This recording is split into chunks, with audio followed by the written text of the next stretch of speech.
today's research project is about Twitter, so how the brain is responding to Twitter per se, and to different kinds of tweets. The way we do this is by measuring electrical activity in different parts of the brain that are responsible for different kinds of cognitive processes.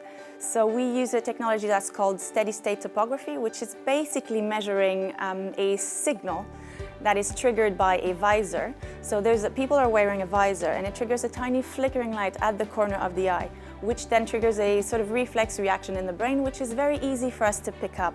And what we do with the EEG headset is we track the signal in different parts of the brain. We track the speed of that signal in different areas of the brain, and that tells us which part of the brain are more or less active at a specific point in time. Twitter is a platform that's built on engagement and the idea of engagement. Twitter is a platform where we wanted to understand that how users move around the platform as they click on trends, as they watch Vine, as they interact with different types of content, as they interact with advertising on Twitter. How does their brain work? The reason for this is quite important because when you talk to consumers directly about advertising, they often don't admit that they've been influenced by it. Nobody likes to admit that they've seen an advert and immediately gone out and bought something. So we're trying to understand how the brain works when people are exposed to different types of content. So when you see a Vine, for instance, as you see it loop round and around and around, does that affect how your memory is stored? How can brands optimize their content that their customers will retain the message, will go out there, or will be influenced by it, and will purchase? But in the same way, from a user's perspective, Twitter's a very tactile platform. It's not something that you sit back and passively consume. It's a really lean-forward experience. You're sitting there, you're scrolling, you're clicking. It's quite a physical activity as you move around the site. So we wanted to understand better how different parts of the brain flare up, which bits of Twitter, which bits of the experience really spike in the creative part of your brain, which part of the experience really helps you form memory on the left-hand side of your brain. So it was all designed to kind of passively monitor as users act naturally around the site.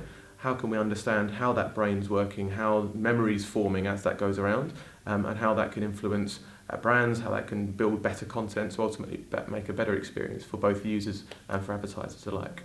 I came with no preconceptions. I noticed that a lot of the images that they showed us were quite repetitive, so I was wondering, while we were doing the experiment, why they were. It's very interesting. I'd love to know more about the science behind it, how it actually works, and what information they actually get from it. In this day and age, I think social media's got definitely a big game to play regarding advertising, full stop. I think even more so than television. It made me think about visiting Twitter, when I'm doing it, who I'm doing it, what program, time of day, why. It just shows you sometimes the power of social media in how decisions kind of are reached. So one of the main things that Twitter were trying to understand had to do with the impact of engaging with a tweet, so the impact of interacting with a tweet, because again, this is a platform where something really specific happens. It's not just people are not just browsing, they're actually actively doing something with what they're looking at. And again, that would be potentially a bit difficult to ask people what's the difference when you're sort of engaging with something as opposed to when you're just looking at something. So looking at brain response, we can have a look at the impact of when exactly somebody's doing something with a tweet, whether it's a retweet, whether it's a reply, whether it's a favorite. So we can have a look at differences between all those kinds of activities and see what's the impact of engaging in this way. We've got a few areas of the brain that we look at, which we call our measures. The most important one would be long-term memory encoding.